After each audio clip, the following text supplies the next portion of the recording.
তারা 6 মাস আমার সময় চাইছি, কিন্তু তারা 6 মাসের ভিতরে বিয়ে দিয়েছে, কিন্তু আমার কাছে না জিজ্ঞেস কইরা। তারপরে বিয়ার দেশে আমি কিচ্ছু জানি না, হঠাৎ একদিন ফোন আসার পরে আমার ও বললো কি যে আমার দেখতে আইছে, এরকম এরকম আমার দেখতে আসছে। পরে আমি রাগ করছি, যেটা দেখতে আইছে তা তুমি সামনে কেন গেছো। পরে এটা রাগ করে আমি ফোন কাটে দিছি। অনন্ত। আপনার নাম অনন্ত? ওকে, অনন্তর বয়স কত?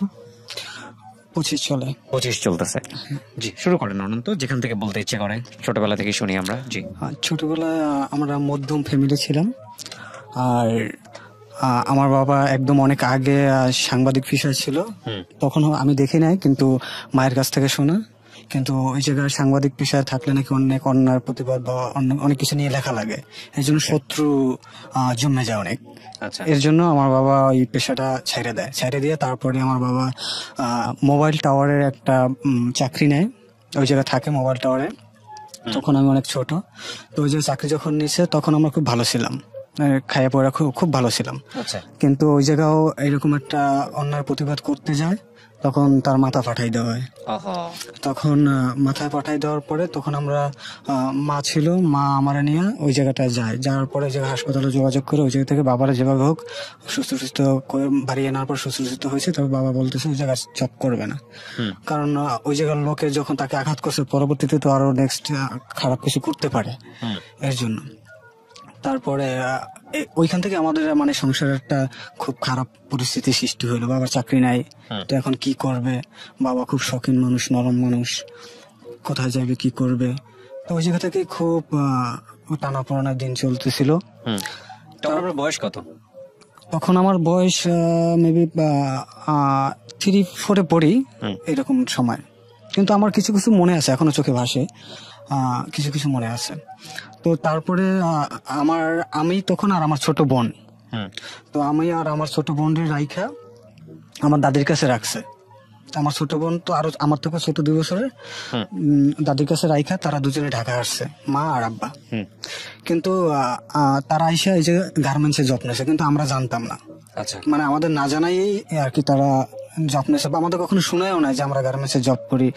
বাবা জব করে না, বাবা ওই কদবল ছিল, ওইগুলো আর একটা ফেরি করে ব্যস্ত। তখন ব্যস্ত, তখন মানে খুব কষ্ট হয়েছিল, মানে কষ্টে দিন পার করতেছিলাম ওই জায়গা দিয়ে। আস্তে আস্তে তারপরে ওরকমই চলার পরে একটা সময় আমার এখন যে ছোট একটা ভাই আমার জন্ম হয় যখন মার পেটে, তো আমি আমার মার মৃত্যুর জন্য আমি সব থেকে আমি নিজের দায়ী দিই। এর একটা কারণ হলো, কি হয়েছে ঘটনাটা বলেন। ঘটনাটা হলো আমার তখন দাঁত পড়বে, এর জন্য আর কি। হ্যাঁ, ওই বয়সটা ডাক্তার কাছে নিয়েছিল, দাঁত ফালাই দেবে। তো এই জন্য আমি ডাক্তার কাছে গেছিলাম, কিন্তু ব্যথার ভয় আমি ডাক্তার দেখাই না। ডাক্তারের আসন দিয়ে আমি চলে আসার জন্য কান্নাকাটি করতেছি। তখন মা ওই টাকা দিয়ে আমার ডাক্তার যেটা আমার জন্য টাকা নেছে, ওই টাকা দিয়ে আমার মা আর কি চেক আপ করাইছে। এখন বুঝতেছি, তখন বুঝি নাই, এখন আর কি মনে পড়তেছে আর সব মিলাইতেছি। তো চেক আপ করাইছে, তখন আমার যখন ছোট ভাই আমার, সে ওই সময় কনসেপ্ট হয়, ওই সময় ওইটা ধরা পড়ছে। এখন আমি বুঝতেছি। তো আমি ভাবছি কি আমার মা মানে আমার রাইখা ডাক্তারের ওই পাশে যে কি করতেছে, চেক আপ করাইতেছে অনেক লোকজন, আমি আমার মারে অনেক মানে গালাগালি করি, ছোট মানুষ তো চেতে গেছি, অনেক অভিশাপ দিছি, মরে যা এরকম ভাবে অনেক অভিশাপ দিছি। কিন্তু ওই একটা কারণেই আমি আসলে আমি নিজের ক্ষমা করতে পারতেছি না। বয়স কত তখন? 5, 6, 7 বছর। এগুলা থেকে ওই অভিশাপে আল্লাহর কাছে মানে এর জন্য এই কষ্টটা বুকে নিয়ে আসছে। হ্যাঁ, তো মারা গেল কিভাবে? মারা গেল তখন বৃষ্টি কাদার দিন, প্রচন্ড বৃষ্টি, অনেক বৃষ্টি। তখন আমার মা আর আমি সামনের রুমে ঘুমানো, মা পিছনের রুমে ঘুমানো। তখন আমার ঘুম ভাঙে গেছে, হঠাৎ দেখে আমি আমার পাশের বাসা কাকির কোলে। কাকির জিজ্ঞেস করলাম, কাকি কি হয়েছে? তোমার মা অসুস্থ। তখন কিছুটা আর কি বুঝি, তো আমি ভাবছি হয়তো আমাদের ভাই আসবে দুনিয়া, এর জন্য। তো আমি কাকির বাসা আমার নিয়ে গেল, যে আমি ঘুমাইলাম। ঘুমাবার পরে সকালবেলা উঠে শুনি যে তোর মারে হাসপাতাল নিয়ে গেছে ট্রলার ভাড়া কইরা। তো উঠতে আমরা 2 ভাই বোনে ছোট, তো আমাদের মুড়ি দিয়েছে, আমরা দরজায় বসে মুড়ি খাইতেছি সকালবেলা। তো কিছুক্ষণ পরেই আমার পাশের বাসার এক দাদি দৌড়ে এসে বলতেছে আমার দাদিরে যে আমার নাই। আহা, মানে আমার ভাই ভূমিষ্ঠ হওয়ার পরে আমার ভাইও আমার আম্মারা দেখতে পারে না, আমার আম্মা ভাইরে দেখতে পারে না। ওই সময় আমার ভাইরে বাসায় রাখা হেরা মানে সরাসরি ডাক্তারের কাছে নিয়ে গেছে। কিন্তু ওই রাত্রেবেলা অনেক ব্লাডিং হয়েছে। পরবর্তীতে আমি শুনছি আমার দাদিও বলছে যে অনেক ব্লাডিং হয়েছে, কিন্তু পাশে যে ধরনী মানে থাকে যারা আর কি বাচ্চা হইলে যারা ধরে দাই বলে গ্রামে, ওই দাই ডাকতে গেছিল একজন, কিন্তু এ আসতে চায় না। পরে আবার গেছে ডাকতে, রিকোয়েস্ট করে তারপরে আসছে। তারপর শুনছি উনি নাকি বাচ্চা হওয়ার পরে যে ফুলটা থাকে ফুলটা নাকি উনি সাইরা দিছিল, ওইটা নাকি কলিজায় যে লাগছে, আঘাত লাগছে ফুলটা সাইড দেওয়ার কারণে, এই জন্য নাকি সমস্যাটা বেশি হয়েছে। আচ্ছা, তো মারা যাওয়ার পরে বৃষ্টি চারোদিকে, আমরা তো কান্নাকাটি, সবাই তো কান্নাকাটি করে। আর আমার মা এমন একটা মানুষ ছিল, আমার নানা বাড়ি আর আমার দাদা বাড়ি যখন আসতো যাইতো, হিন্দু মুসলমান সমস্ত মহিলাদের সাথে একটা খুব ভালো, সবাই ভালো জানতো। মারা যাওয়ার পরে হিন্দু মুসলমান সবাই আসছে, সবাই কান্নাকাটি করছে। তারপরে এখন আমাদের যে কবরস্থানটা নিজেদের পারিবারিক কবরস্থান, ওটা আমাদের বাড়ির পশ্চিম সাইডে। তো ওইটা তখন তো ভাদ্র মাস আর বর্ষা, তো ওই সময় কবরস্থানটা ফুল তলানো পানিতে, তখন মাটি কোথায় দেবে? তো এর জন্য আমাদের যে বাড়ির একটা কবরস্থান বাড়ির দরজার সামনে, তো ওই জায়গাটা আমাদের জায়গা ছিল বা আছে এখনো, এটা বেরো হয়েছে। কিন্তু ওইভাবে হোক আর মানবিক দিক থেকে হোক, আমরা ওই জায়গাটা দাবি করছি যে ওই জায়গায় আমার মার একটু কবর দেন আপনারা। তো বাড়ির যারা বিত্তবান ছিল তাদেরকে বলা হয়েছে। তারপর তারা কেমন যেন একটু মানে সংঘর্ষ করলো, মা কেমন যেন একটু মোড়ামুড়ি করতেছে। পরে আমার কাকা কি করলো, ওই রাতের বেলা সকালবেলা একদিন মায়ের লাশ রাখছে। এমনি ওই ডেলিভারি রোগী রাখা যাবে না, লাশ তো পচে যাবে, অলরেডি গন্ধ বেরিয়ে গেছে। তো আমার কাকা রাতের বেলা, তারা 4 ভাই, এখন 4 ভাই অর্ডার ছাড়া তো ওই জায়গা বাড়ির কবরস্থানে কবর দেওয়া যাবে না। রাতের বেলা বৃষ্টি অনেক, বৃষ্টিতে আমার কাকা ঘর থেকে বের হইয়া এক ভাইয়ের কাছে গেছে, যাইয়ে বলতেছে এই অবস্থা, এখন তো ওই যে মাটি না দিলে তো ওর আম্মার অবস্থা তো খারাপ হয়ে যেতেছে, লাশ আর কতক্ষণ রাখুন। কারণ হে বলতেছে আচ্ছা তাহলে মাঝে ভাইয়ের কাছে যাও, হে কি বলে। পরে হে আবার কাকা হে বৃষ্টিতে ভিজে হের বাড়ি গেছে, হ্যাঁ আবার বলতেছে যে ছোট ভাইয়ের কাছে যাইতে, ছোট ভাই আবার বলতেছে বড় ভাইয়ের কাছে যাইতে। এরকম করতে করতে বৃষ্টিতে ভেজতে দূরে যাইতে লাস্ট পর্যন্ত তারা মোটামুটি একটা মানে আদেশ দিল, তাও এক কানা দিয়ে, একদম কনার দিয়া দিল, ওই কনার দিয়ে দিতে হইবে। তারপর কি করলো, কনার কবর খোঁচা হইলো, কিন্তু কবর যে মানে কিছু দূর খোঁচার পরে পানি উঠে গেল নিচ থেকে, মানে পানি আটকানো যাইতেছে না। তারপরে মাটি এনে মানে উঁচা করা হওয়ার পরে তারপরে পানি নিচে দেখা যায় পানি আছে, তারপরে বালি দেওয়া হইলো। এরকম দেওয়া হলো, মোটামুটি বালি আর পানির ভিতরেই তারপরে মাটি দেওয়া হইলো। আমাকে নিজেকে কবরস্থানে কবর দিতে পারলাম না, ওই পানির ভিতরেই দেওয়া হইলো। তো তারপরেই আসলে আমি মা মারা যাওয়ার আগে আমি খুব ভালো একটা স্টুডেন্ট ছিলাম, খুবই ভালো রেজাল্ট করতাম প্রাইমারি স্কুলে যখন পড়ছি। তো মা মারা যাওয়ার পরে আমার মানে সবকিছু এলোমেলো হয়ে গেল, একদম সবকিছু এলোমেলো হয়ে গেল। লেখাপড়ায় খুব ড্যামেজ হয়ে গেল, তারপরে সবকিছুই। তারপরে আমরা দাদা দাদির কাছে বড় হইতেছি আস্তে আস্তে। চাচা চাচির কথা, বিভিন্ন সময় বিভিন্ন কথা যা আসলে শুনতাম আর ওই মুখ চাইপে ধরে কাঁদতাম। কারণ দেখা গেছে আমার দাদা দাদি সব থেকে তার নিজের ছেলে মেয়েদের থেকেও আমাদের এখনো সবসময় এর জন্য টান রয়েছে। ছোটবেলা হয়তো পালছে, ওই যে মা বাবা ছোট রাইখা দেখা গেছে একদম ছোটবেলা হইতে, আর এখন মা নাই, এখন বাবা, এখন শুধু বাবা তো আবার ঢাকা থাকে। তো এখনো এই বড়ই হইতেছি দাদা দাদির কাছে। তো দাদা দাদি খুব কষ্ট করছে, তবে আমার 2-1টা চাচা আছে যারা আমাদের একটু সাপোর্টিং ছিল। আর আমার যে কাকা আবুল কাকা, সে না থাকলে হয়তো বা এত দূর পর্যন্ত ভালোভাবে আসতে নাও পারতাম। তারপরে কি করব, বাবার তো এখন তো মা নাই, এখন ছোট ভাইরে কে পালবে? এখন ছোট ভাইরে ওই দাদিই পালছে। এমনকি আমি দেখছি যে ছোট ভাইয়ের ঠান্ডা করার জন্য আমার দাদির বুকে দুধ পর্যন্ত আর কি মুখে দিয়ে রাখছে। যে আস্তে আস্তে এরকম করে মোটামুটি একটু কয়েকটা দিন গেল, যাওয়ার পরে এখন বাবা চিন্তা করলো হয়তো বা আমার ছোট একটা খালা ছিল তখন অবিবাহিত, তখন তারে অনেক কষ্ট মষ্টের মানে রাজি করেছে যেতে আপন বোনের ছেলে হয়তো বা একটু ভালো থাকবে, ভালো রাখবে এর জন্য। তো অনেক কিছুর পর তাকে রাজি বানানো হলো, তারপর সে আমাদের ঘরে গেল। কিন্তু আমি তো বুঝি আসলে সে স্টুডেন্ট মানুষ ছিল তখন, তখন তার ভিতরে হয়তো বা অন্য ধরনের একটা ইগো কাজ করছে বা করবে, এটাই স্বাভাবিক। একটা বিবাহিত সংসারে আইসা অনেক কিছু সহ্য হইবে না, আবার অনেক কথা ভালো লাগবে না, এটা স্বাভাবিক। কিন্তু আমি বুঝে নিছি। কিন্তু আমার ছোট ছোট যে ভাই বোনরা, তো ওরা আসলে বেশি একটা মানায় নিতে পারে নাই, তো যার জন্য আমার ছোট ভাইটা এখনো অবধি আমার দাদির কাছেই আছে। আচ্ছা। আর আমি আমি প্রথমত আমার বাবা পরে আবার বাড়ি করে একটা, তো ওই যে মোটামুটি মানে আমার চাচা বাড়ি ওই জায়গা দিয়ে, দাদা বাড়ি ওই জায়গা দিয়ে রাগ করে চলে আসার পর একটা দূরে বাড়ি করে কোনো রকম ওই জায়গায় আমি আমার মা বাবার লগে ছিলাম বা আসতাম যাইতাম। কিন্তু আমার ছোট যে ভাই আর বোন, ওরা দাদির কাছেই তখন অবধি থাকতো। এখন আস্তে আস্তে বোনটারও বিয়ে দিছি, এখন ছোট ভাইটা এখন আছে। আচ্ছা। তারপরে নেক্সট আমার লাইফে আমার একটা চাচাতো বোন ছিল দূর সম্পর্কের, ও আমার বোনের সাথে পড়ালেখা করতো। তো ও আমাদের বাসায় আসা যাওয়া করতো সবসময়ের জন্য, সকাল বিকাল সবসময়ের জন্য। ছোটবেলা হইতেই তখন আমার 22 না 23 বছর, এই 22-23 বছর ওই ছোটবেলা হইতে আসা যাওয়া দেখাশোনা, তো এরকম একটা অনুভূতি, একটা টান হয়ে যাইতো বা গেছে। তো ওইখান থেকে হঠাৎ করে আমি একদিন বলছিলাম কি, ও আবার ওর মা আবার বিয়ে করছে, ওর বাবারে রাইখা আবার আরেকজনের সাথে বিয়ে করছে। এই জন্য ওর একদিন আমি ওর বাসায় গেছি, তখন দেখি ও কান্না করতেছে। কান্না করার পরেই আমি ওইটা দেখি গোপনে আবার চোখ মুছে আবার সামনে আসছে, আইসা আবার হাসি দিয়ে বলতেছে ভাই কেমন আছো। তো এইটা দেখার পর ওইখান থেকে আমার মানে ওর প্রতি একটা টান জাগছে, মানে সবসময় জন্য টানটা নিয়েছিলাম যে আসলে ও হয়তো বা মা বাবার কষ্টে খুব কাঁদতেছে, সব থাইকেও নাই, ও দাদির কাছে বড় হয়েছে, আমি দাদির কাছে বড় হয়েছি।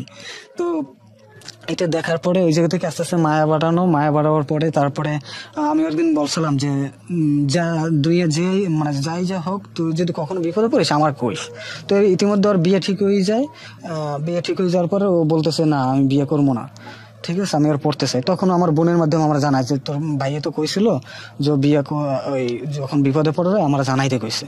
পরে আমার বলছে, এখন ওরা দুজন মিলে সিদ্ধান্ত নিয়েছে যে আমি বিয়ে করবো, এটা কইয়া ওর বিয়েটা আটকানো। তো আমি ওইটা বলার পরে সংসার অনেক গ্যাঞ্জাম হওয়ার পরে মানে আমার ফ্যামিলিতে একদমই রাজি না, কারণ ও দাদির কাছে বড় হয়েছে, আমিও দাদির কাছে বড় হয়েছি, এটা কিভাবে সম্ভব। আমার ফ্যামিলি অবশ্যই চাইবে যে ভালো একটা, যে মানে শ্বশুর শাশুড়ি থাকবে, যেহেতু মা বাবা হারানো, ভালো একটা জায়গায় যাইবে, শ্বশুর শাশুড়ি থাকবে, মায়ের ব্যথা ভুললে থাকবে বা মায়ের আদরটা পাইবে, এইসব মিলিয়ে রাজি না। তারপরে আমি কি করলাম, আগামীকাল ধরেন আমার আমি তখন একটা চাকরি পাই, চাকরি পাওয়ার পরে ওটা আধা সংকীর্ণ একটা চাকরি। এদিকে সংসারটা তখন আমাদের মোটামুটি একটা হাওয়াটা ঘুরে আসে ভালো একটা দিকে, যেহেতু আমি একটা চাকরি পাইছি, আমার বাবারও টেনশন এখন মুক্ত, বাবা এর ভিতর অ্যাক্সিডেন্ট করে হাত ভেঙে যায়, সে আর কাজ বাজ ভালো একটা করতে পারে না। তো আমি একটা চাকরি পাইছি, এখন মোটামুটি সংসারটা নিঃশ্বাস ছাড়ছে যে না মোটামুটি একটা এখন পর্যায়ে যাওয়া যাবে, আস্তে আস্তে চলবে সংসারটা। তো আমার পোস্টিং আগামীকালকে, আর আজকে ওর বিয়ে। কিন্তু আমি আজকে কিছুই করতে পারি না, সারা রাত আমি মানে প্রথম তো আমি অনেক কান্নাকাটি করছি, সারা রাতে সাদা ছিলাম, সাদা ঘুরেছি আর কাঁদছি, করার কিছু নেই আমার, কারণ আমি পাগলামি করলে চাকরি দিয়ে আমার পোস্টিং আমার যাওয়া লাগবে। আমি ওইদিকে পাগলামি করলে আমার চাকরিটা বলে চলে যাই, পাগলামি করলে করার কিছু নেই হাতে। তারপর আমি চাকরিতে চলে গেলাম। তো চাকরি প্রথম যাওয়ার পরে এটা কিছুদিন যাওয়ার পরেই আসলে বুঝতে পারলাম যে আসলে জীবনে কিছু কিছু সময় যায় আবেগ বলে দিয়ে উড়াই দেওয়াটাও অনেক সময় ঠিক আছে, এটা নাহলে কষ্ট চাকরি রাখলে হয়তো বা লাইফে কিছু করা যাবে না। তো তারপরে একটা সময় আমি মাদ্রাসা পড়ছি। তো মাদ্রাসা পড়ার কারণে মাদ্রাসার যে আমাদের যে মাদ্রাসাটা পাশেই একটা জায়গা আছে, ওই জায়গাটায় বাড়ি আছে, বাড়িটা একটা মেয়ে আছে, ওর সাথে আমার সাথে পরিচয় হয়, খুবই হেফাজি, খুবই মানে আল্লাহ ভীরু লোক, বাবা মসজিদের ইমাম, ভাই মাদ্রাসার শিক্ষক। ওর সাথে আমার টানা 3টে বছর সম্পর্ক চলে। এটি আমার মানে বলতে পারি যে আমার মন বিবেক আমার হিসেব সব দিক থেকেই এই একটা আমার সম্পর্ক ছিল। তো কিন্তু 3টা বছর 2.5 বছর যাওয়ার পরে ওর দুলাভাই আমার ফোন দেওয়ার পরে বলে কি তুমি কি আমার বিয়ে করতে পারবা। আমি বলতেছি ভাইয়া 6টা মাস আমার সময় দেন অন্তত। এটা বলার পরে তারা কিছু ভালো মন্দ কিছু বলে না, কিন্তু তারা 6 মাস আমার সময় চাইছি, কিন্তু তারা 6 মাসের ভিতরে বিয়ে দিয়েছে, কিন্তু আমার কাছে না জিজ্ঞেস কইরা। তারপরে বিয়ার দেশে আমি কিচ্ছু জানি না, হঠাৎ একদিন ফোন আয়, একটা ফোন আসার পরে আমার ও বললো কি যে আমার দেখতে আইসে এরকম এরকম আমার দেখতে আসছে। পরে আমি রাগ করছি যে দেখতে আইসে তুমি সামনে কেন গেছো। পরে এটা রাগ করে আমি ফোন কাটে দিছি। তারপরে এই যে ফোন ওর অফ আর আমি পাইনি। প্রায় 15 দিন পর এই জায়গা পেয়েছিল কি ওর যে বোন, মানে ওর যে ভাইয়ের বউ আর ওর বেআই, এই দুইজন আবার এক ক্লাসে পড়ছে, 2 ভাই বোন। আবার আমি ওই একই ক্লাসে পড়ছি, আমরা 3 জন এক ক্লাসে, ওর বেআই, ওর ভাবি আর আমি, আমরা 3 জন এক ক্লাসে। এখন ওর বোন চাইতে আছে, ওর ভাবি চাইতে আছে তার ভাইয়ের জন্য নেবে ফাতেমারে। আর এর জন্য আমারে যত খারাপ আছে বানাইছে, মানে ওর ভাইয়ের কাছে বললা যে ওই ছেলেটা এইরকম না ওইরকম, ওইরকম না এরকম, মানে মানে তারা চাইছে যে আমার সাথে না হোক। কিন্তু আমি এগুলো সব জানতাম, ওই আমার কাছে বলতো, কিন্তু ওরা আমার বন্ধু ছিল, এই জন্য আমি ওদের কাছে বলি না কখনো যে যা করো আমার পিছনে বেশ সত্য তুমি করে, কিন্তু আমাদের কাছে কখনো ফেস টু জিজ্ঞাসা করি না, যে বন্ধুত্ব সম্পর্কটা নষ্ট হয়ে যাবে, ওরা ভাববে আমি হয়তো বা ওদের শত্রু ভাবি, এর জন্য জিজ্ঞাসা করি না, আজও অব্দি জিজ্ঞাসা করি না। তো ও সুইসাইড করছিল ফাতেমা। সুইসাইড করার পরে গোপনে তারা ডাক্তার মাক্তার আনে সুস্থ টস্থ কইরা, তারপরে ওর 1 ক্লাস জুনিয়র একটা ছেলের সাথে বিয়ে দিয়েছে। তো আমি 15 দিন পর শুনে কাবিন হয়েছিল, শুনে আমি তো মানে একদম মানে পাগলের মতো হয়ে গেছি। কারণ আমি এতটুকু বলতে পারি যে আমি আর এইটা মনে করতাম একটা সময় যে একটা ইমানদারের বউ পাওয়া জান্নাতে একটা সিঁড়ি পাওয়া, এরকম একটা কথা আছে। তো ওই জিনিসটা আমি ফিল করছি যে না, আমি একটা লাইফে যদি ওরা ধরে রাখতে পারি আমি একটা জান্নাতের সিঁড়ি পেয়ে যাবো, এরকম একটা আমার ভিতরে সবসময়ের জন্য বসবাস করতো। আর এই আল্লাহ ভক্ত নিয়ে আমি ওরে ভালোবাসতাম, আমি ওর রূপ যৌবন কিছু নিয়ে ভালোবাসতাম না।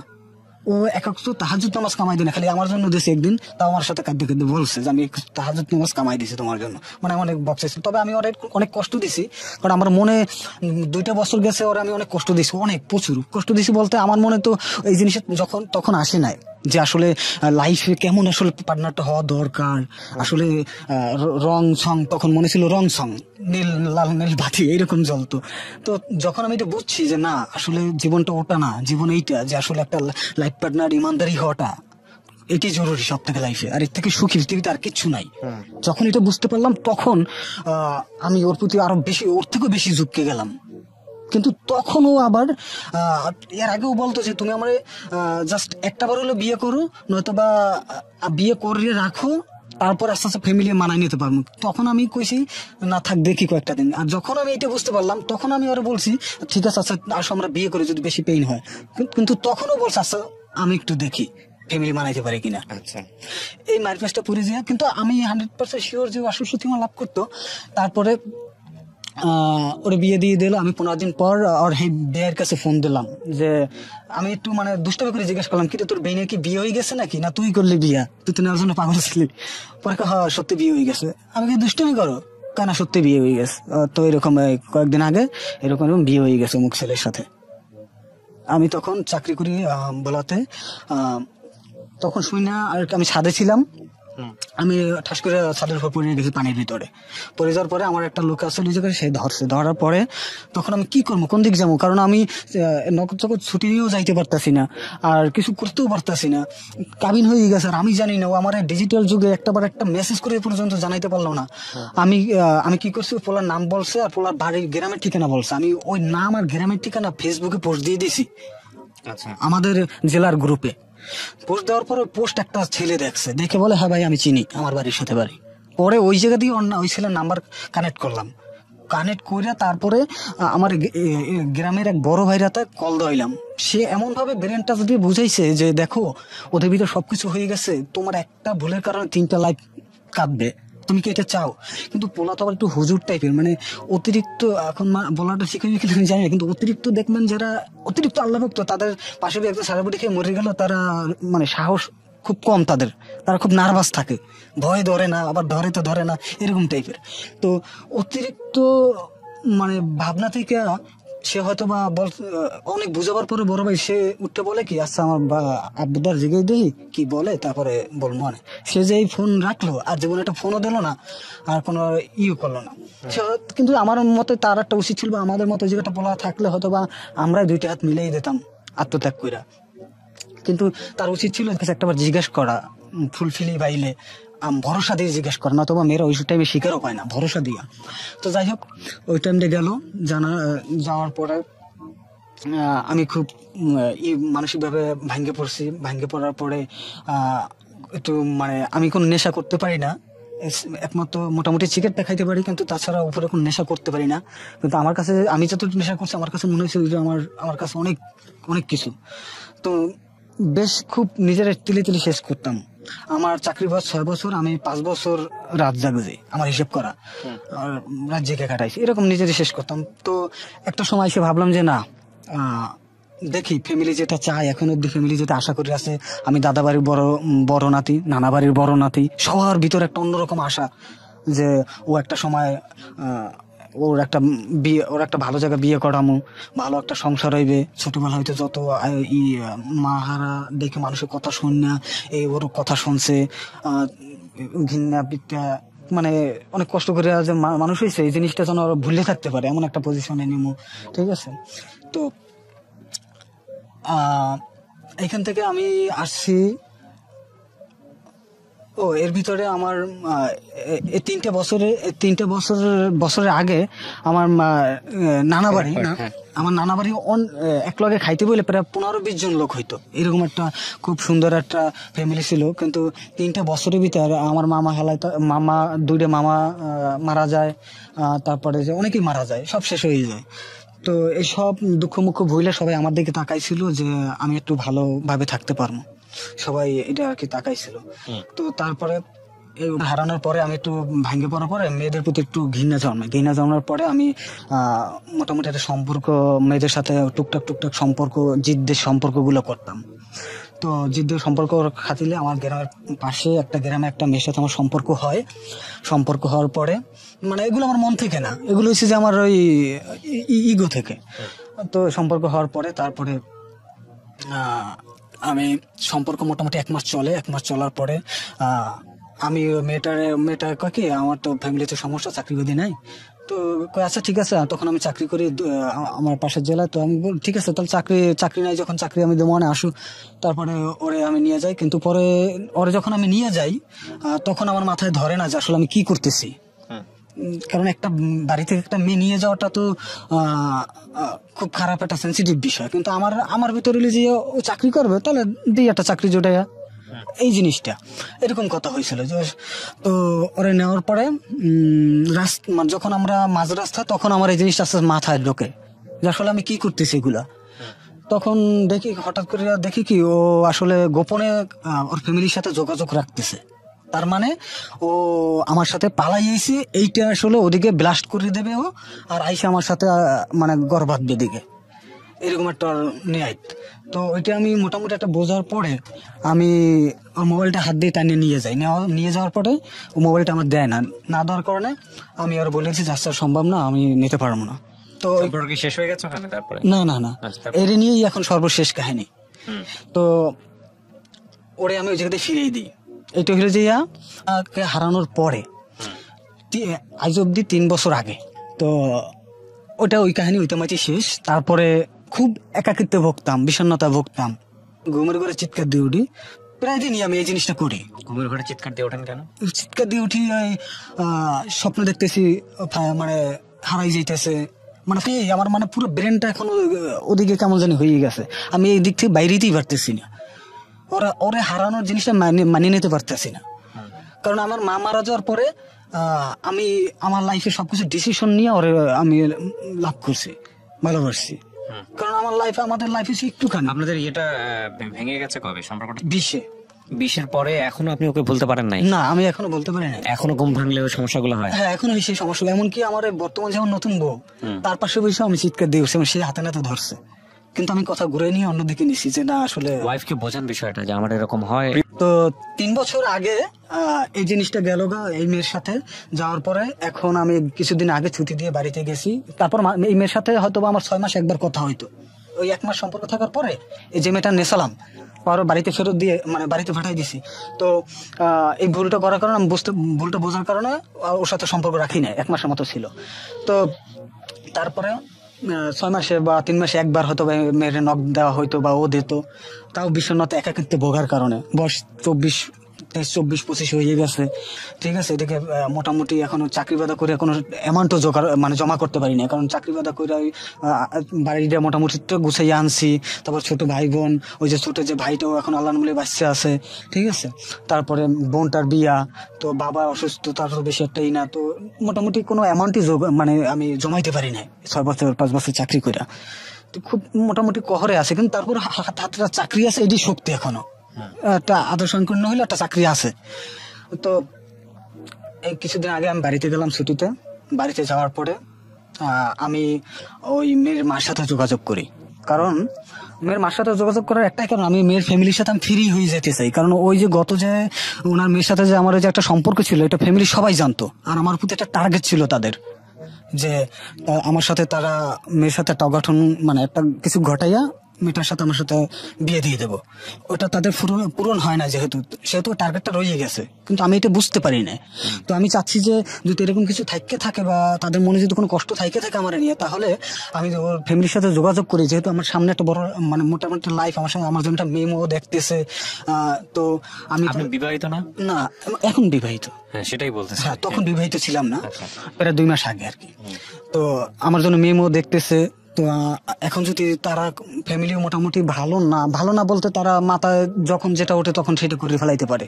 তো একটা কিছু বদনাম উঠাই দিলে তখন দেখা গেছে আমার বাড়ি ভর্তি অতীত যাই এখানে রাস্তা বৈশা গালাগালি করলো, তখন আমার বাপের মাথাটা কই থাকবে। তো সবকিছু চিন্তা ভাবনি যে তার সাথে আমি ফ্রি হয়ে যাই, মনের আগে নিয়ে চলার থেকে ফ্রি হয়ে যাই। ওই মার সাথে কথা বললাম যে কাকি, আমার কাছে এখনো আছে সব প্রমাণ, যে কাকি আমি কি আচ্ছা আপনার সাথে দেখা করতে চাই, তো আপনাদের বাসায় কি আসা যাবে এখন? আর দিনের বেলা ওদের বাসায় ঢোকলে যদি কেউ দেখে, তাহলে ওইটা আমার এলাকার মানুষ জানলে ওইটা নিয়ে আবার কথা কথি উঠাইবে, যে ওই 1 মাস আগে যে একটু কাহিনী ঘটছে তার সাথে সম্পর্ক ছিল, তাহলে ও অনন্ত মনে এখনো আসা যাওয়া করে। তো এর জন্য আমি বলছি ঠিক আছে, তাহলে সন্ধ্যার পরে আপনাদের বাসা আসবো। আচ্ছা ঠিক আছে, তো নুডলস পাকাইছে আমার জন্য। আমি গেলাম, যাওয়ার পরে আমি কাকির বুঝেই বললাম যে দেখেন, আমার তো ছোটবেলা মা হারাইছি, তারপরে হয়তো বা অনেক লাইফে অনেক কিছু ঘটে গেছে, হয়তো বা ভুলে একটা জিনিস করে ফেলাইছি, আমার মাফ করে দিন, আপনি আমার মায়ের মতো মাফ করে দিন। আচ্ছা ঠিক আছে, মাফ করে দিস। তো সবকিছু মাপ টাপও করে দিয়েছে তারা। পরে আমার নুডলস দিয়েছে, আমি নুডলস খাইতেছি। এর ভিতর সে কি করলো, বাইরে গেল, একটু বাইরে যাইয়া নুডলস খাইতেছি, আর মেয়েটাও ছিল, আর 2 বোন ছিল দরজার পাশে বসা, টিভি দেখতেছে, আর আমরা কথা বলতেছি, নুডলস খাইতেছি। তো আর আমি একটু ওই গ্রামে মানে আমি একটু অভিনয় করতাম, মানে অভিনয় বলতে কি, ওই গ্রামে যারা টুকটাক মিডিয়া করতো না, ওদের আমি একটু অভিনয় ভালো পারি, তো আমি একটু ওই পরিচালনা করতে ভালো পারি। তো এর জন্য ওই গ্রামে ছুটিতে গেলে আনন্দের চড়ে ওগুলাগে এইগুলো করতাম।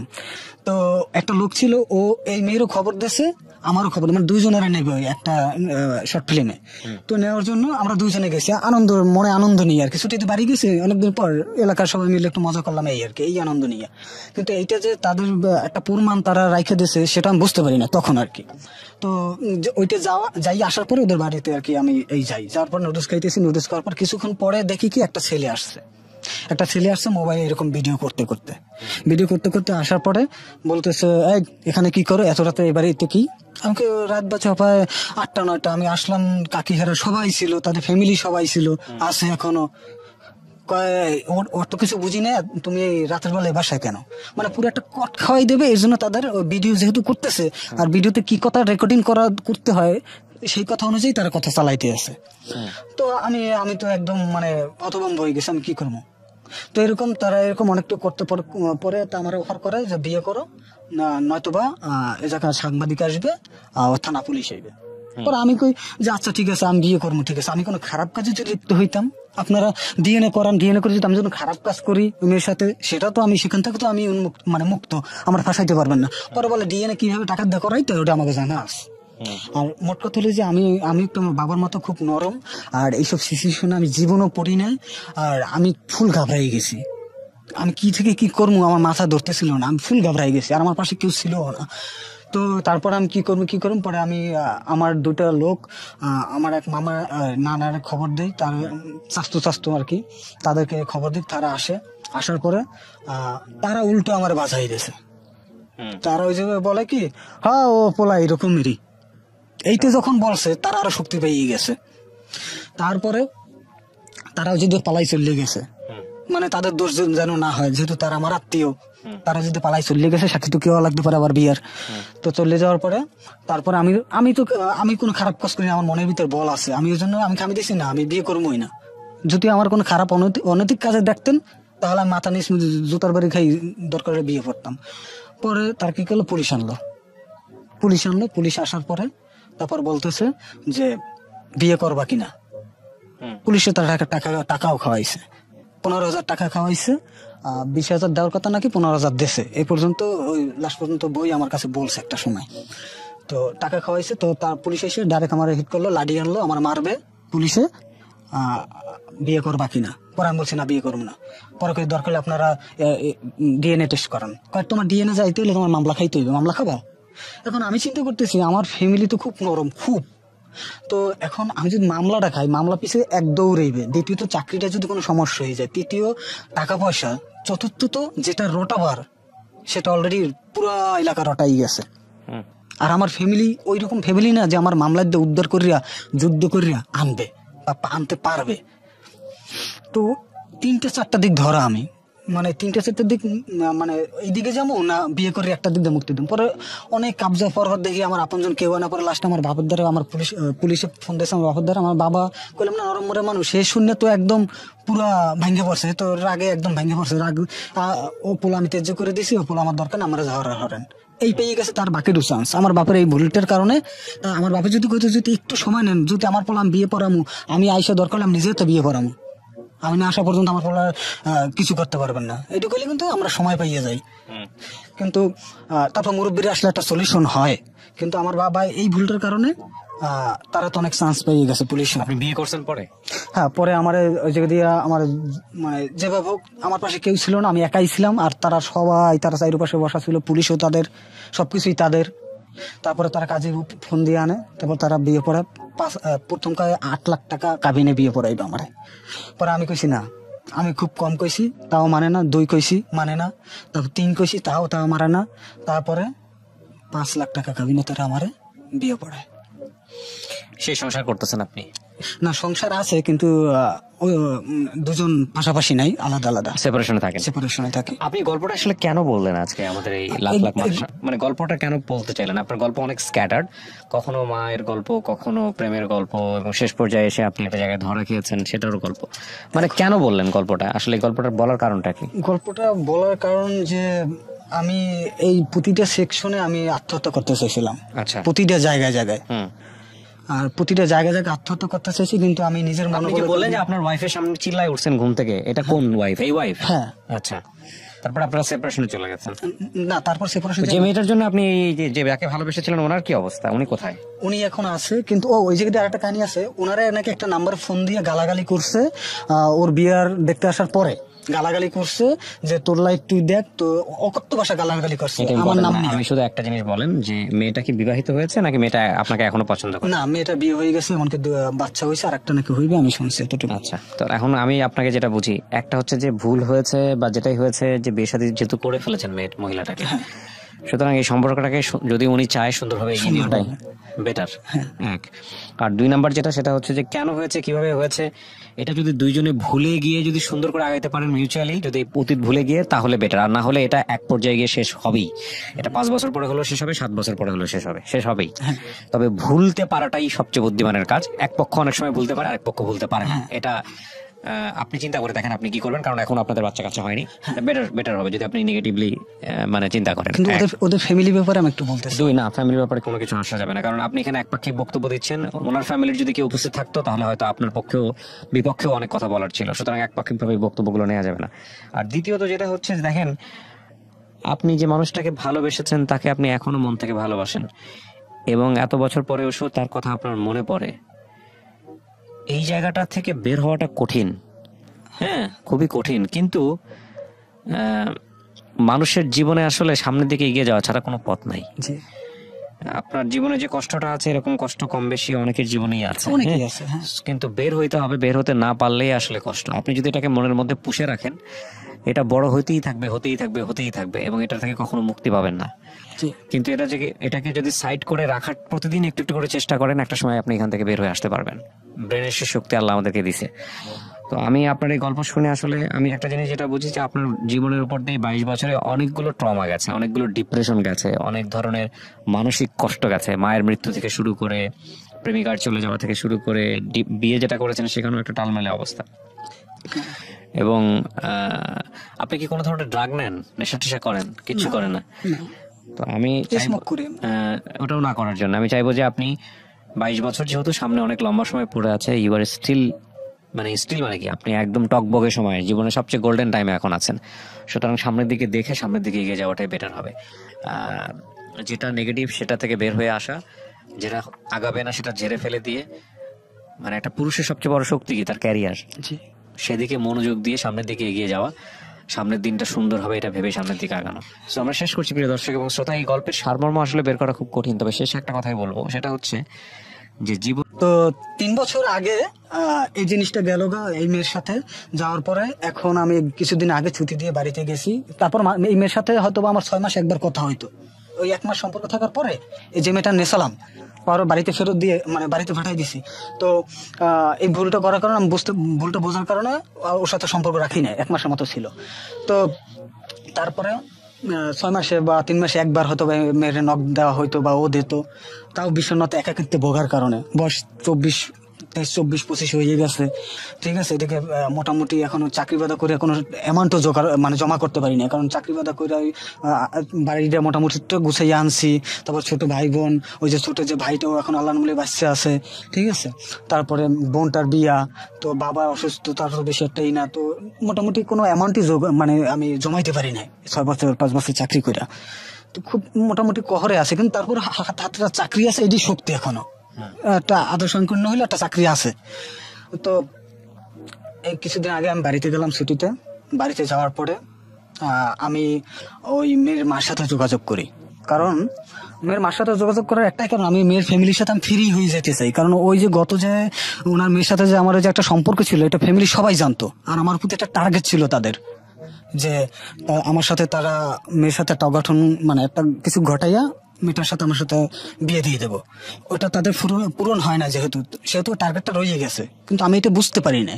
তো আমি চাচ্ছি যে যদি এরকম কিছু থাকে বা তাদের মনে যদি কোনো কষ্ট থাকে আমার নিয়ে, তাহলে আমি ওর ফ্যামিলির সাথে যোগাযোগ করি, যেহেতু আমার সামনে একটা বড় মানে মোটামুটি লাইফ, আমার সঙ্গে আমার জন্য একটা মেয়েও দেখতেছে। তো আমি বিবাহিত না? না, এখন বিবাহিত। হ্যাঁ, সেটাই বলতেছি। হ্যাঁ, তখন বিবাহিত ছিলাম না, প্রায় 2 মাস আগে আর কি। তো আমার জন্য মেয়েও দেখতেছে। তো এখন যদি তারা ফ্যামিলি মোটামুটি ভালো না বলতে, তারা মাথায় যখন যেটা ওঠে তখন সেটা করে ফেলাইতে পারে। তো একটা কিছু বদনাম উঠাই দিলে তখন দেখা গেছে আমার বাড়ি ভর্তি অতীত যাই এখানে রাস্তা বৈশা গালাগালি করলো, তখন আমার বাপের মাথাটা কই থাকবে।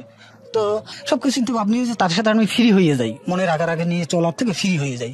ওই মার সাথে কথা বললাম যে কাকি, আমার কাছে এখনো আছে সব প্রমাণ, যে কাকি আমি কি আচ্ছা আপনার সাথে দেখা করতে চাই, তো আপনাদের বাসায় কি আসা যাবে? এখন দিনের বেলা ওদের বাসায় ঢোকলা যদি কেউ দেখে, তাহলে ওইটা আমার এলাকার মানুষ জানলে ওইটা নিয়ে আবার কথা কথি উঠাইবে, যে ওই 1 মাস আগে যে একটু কাহিনী ঘটছে তার সাথে সম্পর্ক ছিল, তাহলে ও অনন্ত মনে এখনো আসা যাওয়া করে। তো এর জন্য আমি বলছি ঠিক আছে, তাহলে সন্ধ্যার পরে আপনাদের বাসা আসবো। আচ্ছা আচ্ছা ঠিক আছে। তো নুডলস পাকাইছে আমার জন্য, আমি গেলাম। যাওয়ার পরে আমি কাকিরে বুঝেই বললাম যে দেখেন, আমার তো ছোটবেলা মা হারাইছি, তারপরে হয়তো বা লাইফে অনেক কিছু ঘটে গেছে, হয়তো বা ভুলে একটা জিনিস করে ফেলাইছি, আমার মাফ করে দিন, আপনি আমার মায়ের মতো মাফ করে দিন। আচ্ছা ঠিক আছে, মাফ করে দিস। তো সবকিছু মাপ টাপও করে দিয়েছে তারা। পরে আমার নুডলস দিয়েছে, আমি নুডলস খাইতেছি। এর ভিতর সে কি করলো, বাইরে গেল, একটু বাইরে যাইয়া নুডলস খাইতেছি, আর মেয়েটাও ছিল, আর 2 বোন ছিল দরজার পাশে বসা, টিভি দেখতেছে, আর আমরা কথা বলতেছি, নুডলস খাইতেছি। তো আর আমি একটু ওই গ্রামে মানে আমি একটু অভিনয় করতাম, মানে অভিনয় বলতে কি, ওই গ্রামে যারা টুকটাক মিডিয়া করতো না, ওদের আমি একটু অভিনয় ভালো পারি, তো আমি একটু ওই পরিচালনা করতে ভালো পারি। তো এর জন্য ওই গ্রামে ছুটিতে গেলে আনন্দের চড়ে ওগুলাগে এইগুলো করতাম। তো একটা লোক ছিল, ও এই মেয়েরও খবর দিয়েছে, আমারও খবর, মানে 2জনের নেবে একটা শর্ট ফিল্মে। তো নেওয়ার জন্য আমরা 2জনে গেছি, মনে আনন্দ নিয়ে আর কি। ছুটিতে বাড়ি গেছি অনেকদিন পর, এলাকার সবাই মিলে একটু মজা করলাম, এই আর কি, এই আনন্দ নিয়ে। কিন্তু এইটা যে তাদের একটা প্রমাণ তারা রাইখে দিয়েছে, সেটা আমি বুঝতে পারি না তখন আর কি। তো ওইটা যাই আসার পরে ওদের বাড়িতে আর কি আমি যাওয়ার পর নুডলস খাইতেছি। নুডলস খাওয়ার পর কিছুক্ষণ পরে দেখি কি একটা ছেলে আসছে, একটা ছেলে আসছে মোবাইলে এরকম ভিডিও করতে আসার পরে বলতেছে, এই এখানে কি করো এত রাতে, এবারে এতে কি? আমাকে রাত বাজে প্রায় 8টা 9টা, আমি আসলাম, কাকিহারা সবাই ছিল, তাদের ফ্যামিলি সবাই ছিল, আছে এখনো। ওর তো কিছু বুঝি না, তুমি রাতের বেলা বাসায় কেন? মানে পুরো একটা কট খাওয়াই দেবে, এই জন্য তাদের ভিডিও যেহেতু করতেছে, আর ভিডিওতে কি কথা রেকর্ডিং করতে হয় সেই কথা অনুযায়ী তারা কথা চালাইতে আছে। তো আমি তো একদম মানে হতভম্ব হয়ে গেছি, আমি কি করবো? তো তারা এরকম অনেকটা করতে পরে তা আমার অফার করে যে বিয়ে করো, নয়তোবা এ জায়গায় সাংবাদিক আসবে, থানা পুলিশ আসবে। পরে আমি কই যে আচ্ছা ঠিক আছে, আমি বিয়ে করবো, ঠিক আছে। আমি কোনো খারাপ কাজে যদি লিপ্ত হইতাম, আপনারা ডিএনএ করে যদি আমি যখন খারাপ কাজ করি মেয়ের সাথে, সেটা তো আমি সেখান থেকে তো আমি মুক্ত, আমার ফাঁসাইতে পারবেন না। পরে বলে ডিএনএ কিভাবে টাকা দিয়ে করাই, তো ওটা আমাকে জানা আছে। আর মোট কথা হলো যে আমি একটু আমার বাবার মতো খুব নরম, আর এইসব সিচুয়েশনে আমি জীবনও পড়ি নাই, আর আমি ফুল ঘাবড়াই গেছি। আমি কি থেকে কি করবো আমার মাথা ধরতেছিল না, আমি ফুল ঘাবড়াই গেছি, আর আমার পাশে কেউ ছিল না। তো তারপর আমি কি করবো পরে আমি আমার 2টা লোক, আমার এক মামা নানার খবর দেই, তার চাস্তু আর কি, তাদেরকে খবর দিই। তারা আসার পরে তারা উল্টো আমার বাঁচাই দিয়েছে। তারা ওই জায়গায় বলে কি, হ্যাঁ ও পোলা এরকমেরই, এইতে যখন বলছে তারা আরো শক্তি পেয়ে গেছে। তারপরে তারাও যদি পালাই চলে গেছে, মানে তাদের দোষ যেন না হয়, যেহেতু তারা আমার আত্মীয়, তারা যদি পালাই চলে গেছে, সাথে তো কেউ লাগতে পারে আবার বিয়ার। তো চলে যাওয়ার পরে তারপরে আমি কোনো খারাপ কাজ করি, আমার মনের ভিতর বল আছে, আমি ওই জন্য আমি দিছি না, আমি বিয়ে করবোই না। যদি আমার কোনো খারাপ অনৈতিক কাজে দেখতেন, তাহলে আমি মাথা নিয়ে জুতার বাড়ি খাই দরকার বিয়ে করতাম। পরে তার কি করলো, পুলিশ আনলো। পুলিশ আসার পরে তারপর বলতেছে যে বিয়ে করবা কিনা। পুলিশে তার টাকাও খাওয়াইছে, 15,000 টাকা খাওয়াইছে। 20,000 দেওয়ার কথা নাকি 15,000 দেশে, এই পর্যন্ত ওই লাস্ট পর্যন্ত বই আমার কাছে বলছে একটা সময়। তো টাকা খাওয়াইছে। তো তার পুলিশ এসে ডাইরেক্ট আমার হিট করলো, লাঠি আনলো, আমার মারবে পুলিশে। বিয়ে করবা কিনা? পরে আমি বলছি না, বিয়ে করবো না। পরে দরকার হলে আপনারা ডিএনএ টেস্ট করান। তোমার ডিএনএ যাইতে হলে তোমার মামলা খাইতে হইবে, মামলা খাবা। এখন আমি চিন্তা করতেছি, আমার ফ্যামিলি তো খুব নরম, খুব। তো এখন আমি যদি মামলাটা খাই, মামলা পিছিয়ে এক দৌড়াইবে। দ্বিতীয়ত চাকরিটা যদি কোনো সমস্যা হয়ে যায়, তৃতীয় টাকা পয়সা, চতুর্থ তো যেটা রটাবার সেটা অলরেডি পুরা এলাকা রটাই গেছে। আর আমার ফ্যামিলি ওই রকম ফ্যামিলি না যে আমার মামলা দিয়ে উদ্ধার করিয়া যুদ্ধ করিয়া আনবে বা আনতে পারবে। তো 3-4টা দিক ধরা আমি, মানে 3-4টা দিক, মানে এইদিকে যাবো না বিয়ে করে একটা দিক দিয়ে মুক্তি দিন। পরে অনেক কাবজা ফরহদ দেখি আমার আপনজন কেউ না। পরে লাস্ট আমার বাবার দ্বারা আমার পুলিশে ফোন দিয়েছে আমার বাবার দ্বারা। আমার বাবা কইলাম না, নরম মরে মানুষ, সে শুনে তো একদম পুরা ভাঙ্গে পড়ছে, তো রাগে একদম ভাঙ্গে পড়ছে। রাগ, ও পোলা আমি তেজ করে দিছি, ও পোলা আমার দরকার না, আমরা হরেন এই পেয়ে গেছে তার বাকি চান্স। আমার বাপের এই ভুলটার কারণে আমার বাপে যদি কইতো যদি একটু সময় নেন, যদি আমার পোলা আমি বিয়ে পড়ামু, আমি আইসা দরকার আমি নিজে তো বিয়ে পড়ামু, আমি না আসা পর্যন্ত আমার পোলা কিছু করতে পারবেন না, এইটুকু কিন্তু আমরা সময় পাইয়ে যাই। কিন্তু তারপর মুরব্বীরা আসলে একটা সলিউশন হয়। কিন্তু আমার বাবা এই ভুলটার কারণে তারা তো অনেক চান্স পেয়ে গেছে পুলিশে। আপনি বিয়ে করছেন পরে? হ্যাঁ, পরে আমার ওই জায়গা দিয়ে আমার মানে যেভাবে হোক, আমার পাশে কেউ ছিল না, আমি একাই ছিলাম। আর তারা চারিপাশে বসা ছিল, পুলিশও তাদের, সবকিছুই তাদের। তারপরে তারা কাজে ফোন দিয়ে আনে, তারপর তারা বিয়ে পড়ায়। প্রথম 8 লাখ টাকা কাবিনে বিয়ে পড়াইবে আমার। পরে আমি কইছি না, আমি খুব কম কইছি, তাও মানে না। 2 কইছি, মানে না। তারপর 3 কইছি, তাও মানে না। তারপরে 5 লাখ টাকা কাবিনে তারা আমারে বিয়ে পড়ায়। সেই সংসার করতেছেন আপনি? না, সংসার আছে, কিন্তু দুজন পাশাপাশি নাই, আলাদা আলাদা সেপারেশনে থাকে। আপনি গল্পটা আসলে কেন বললেন আজকে আমাদের এই লাখ লাখ মানুষ, মানে গল্পটা কেন বলতে চাইলেন? আপনার গল্প অনেক স্ক্যাটার্ড, কখনো মায়ের গল্প, কখনো প্রেমের গল্প, এবং শেষ পর্যায়ে এসে আপনি একটা জায়গায় ধরা খেয়েছেন, সেটারও গল্প। মানে কেন বললেন গল্পটা? আসলে গল্পটা বলার কারণটা কি? গল্পটা বলার কারণ যে আমি এই প্রতিটা সেকশনে আমি আত্মহত্যা করতে চাইছিলাম। আচ্ছা। প্রতিটা জায়গায় আর প্রতিটা জায়গায় আত্মহত্যা করতে চাইছি, কিন্তু আমি নিজের মনে বললেন যে আপনার ওয়াইফের সামনে চিল্লায় উঠছেন ঘুম থেকে, এটা কোন ওয়াইফ? এই ওয়াইফ? হ্যাঁ। আচ্ছা, তারপর আপনারা সেপারেশনে চলে গেছেন? না, তারপর সেপারেশন। যে মেয়েটার জন্য আপনি যে যাকে ভালোবেসেছিলেন, ওনার কি অবস্থা? উনি কোথায়? উনি এখন আছে, কিন্তু ওই জায়গাতে আরেকটা কাহিনী আছে। ওনারা নাকি একটা নাম্বার ফোন দিয়ে গালাগালি করছে ওর বিয়ার দেখতে আসার পরে। গালাগালি করছে যে তোর লাইফ তুই দেখ, তো অকথ্য ভাষা গালাগালি করছে এটা আমার important নাম না। নিয়ে। আমি শুধু একটা জিনিস বলেন যে মেয়েটা কি বিবাহিত হয়েছে নাকি মেয়েটা আপনাকে এখনো পছন্দ করে? না, মেয়েটা বিয়ে হয়ে গেছে, এমনকি বাচ্চা হয়েছে, আর একটা নাকি হইবে, আমি শুনছি এতটুকু। আচ্ছা, তো এখন আমি আপনাকে যেটা বুঝি, একটা হচ্ছে যে ভুল হয়েছে বা যেটাই হয়েছে যে বিয়ে শাদী যেহেতু করে ফেলেছেন মহিলাটাকে, সুতরাং এই সম্পর্কটাকে যদি উনি চায় সুন্দরভাবে এগিয়ে নেওয়াটাই বেটার। এক আর 2 নাম্বার যেটা, সেটা হচ্ছে যে কেন হয়েছে, কিভাবে হয়েছে, এটা যদি দুইজনে ভুলে গিয়ে যদি সুন্দর করে আগাইতে পারেন মিউচুয়ালি, যদি অতীত ভুলে গিয়ে, তাহলে বেটার। আর না হলে এটা এক পর্যায়ে গিয়ে শেষ হবেই। এটা 5 বছর পরে হলো শেষ হবে, 7 বছর পরে হলো শেষ হবেই। তবে ভুলতে পারাটাই সবচেয়ে বুদ্ধিমানের কাজ। এক পক্ষ অনেক সময় ভুলতে পারে, আরেক পক্ষ ভুলতে পারে না। এটা আপনি চিন্তা করে দেখেন আপনি কি করবেন, কারণ এখন আপনাদের বাচ্চা কাচ্চা হয়নি। বেটার হবে যদি আপনি নেগেটিভলি মানে চিন্তা করেন। কিন্তু ওদের ফ্যামিলি ব্যাপারে আমি একটু বলতেছি। 2 না, ফ্যামিলির ব্যাপারে কোনো কিছু আসা যাবে না, কারণ আপনি এখানে একপাক্ষিক বক্তব্য দিচ্ছেন। ওনার ফ্যামিলির যদি কেউ উপস্থিত থাকতো তাহলে হয়তো আপনার পক্ষেও বিপক্ষেও অনেক কথা বলার ছিল, সুতরাং একপাক্ষিকভাবে বক্তব্যগুলো নেওয়া যাবে না। আর দ্বিতীয়ত যেটা হচ্ছে যে দেখেন, আপনি যে মানুষটাকে ভালোবেসেছেন তাকে আপনি এখনো মন থেকে ভালোবাসেন, এবং এত বছর পরেও তার কথা আপনার মনে পড়ে। এই জায়গাটা থেকে বের হওয়াটা কঠিন, হ্যাঁ খুবই কঠিন। কিন্তু